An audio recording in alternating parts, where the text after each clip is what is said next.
Once upon a time, an order for 330 gallons of sulfuric acid was placed for delivery to Epstein's island of ill repute, known as Little St. James Island. That isn't just a few jugs under the sink, that's 6 55-gallon drums. That's industrial scale, babe. And when people hear sulfuric acid, their brains jump to crime shows. Normal households use an average of 3 gallons per year between Drano and water quality maintenance. So let's do the real-world analysis.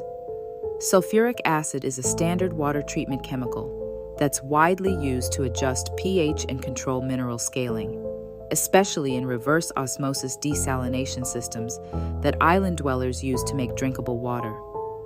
In RO operations, this acid dosing lowers pH to prevent calcium carbonate buildup and protects membranes, pumps, and pipework.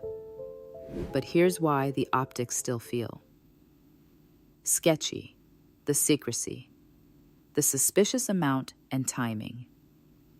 When the public sees heavy, improper redactions, uneven privacy protections seeming to protect the guilty, and years of institutional failure, every unusual detail becomes a flare in the dark of night, not because it proves guilt, but because it seems to confirm our shattered trust. Suspicion thrives where transparency dies.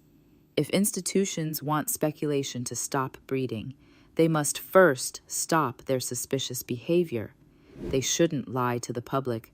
They should publish clear explanations, apply consistent redaction rules that protect survivors, and pursue accountability for enablers and abusers. So what would restore your trust?